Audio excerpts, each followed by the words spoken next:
We're going to continue on today with the roadblocks that we put in our path to success, because we all do it. And I think the first time I heard this list of roadblocks, I thought, oh my goodness, that is me. I have done that more times than I ever want to admit. And that's a scary thing.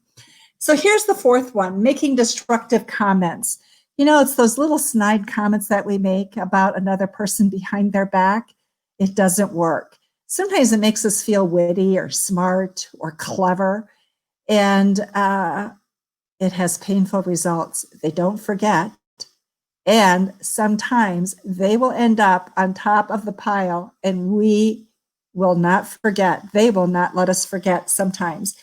So one of the places where I find this particularly important is when you're working with people of other cultures and other languages.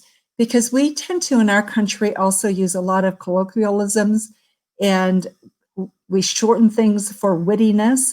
We use humor from television or things that we've read, and we think we're very clever, really with it, on it.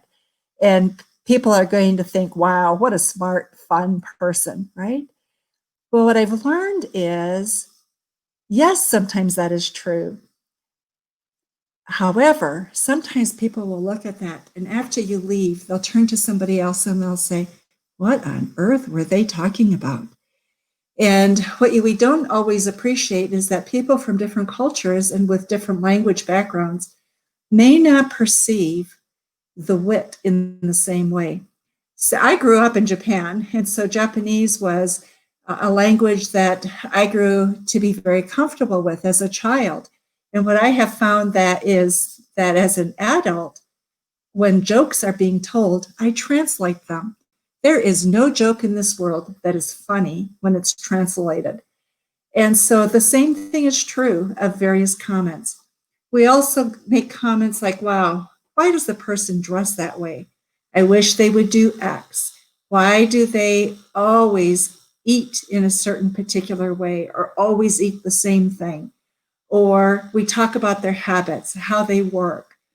The list goes on in terms of how we talk about other people.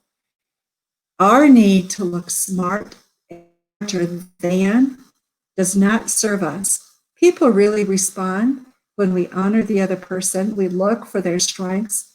We talk about that. Let go of the other. There's a place to talk about the things that aren't working. It's not in a public sphere. It's done privately where people can really evaluate, assess, and make a choice to change. Give people the opportunity. Our clever sarcasm, our comments, our destructive things that we say, rude comments that we make will never accomplish what it is that maybe we were hoping they would accomplish. So think first. Is what I'm saying honoring the other person? Is this best said in private?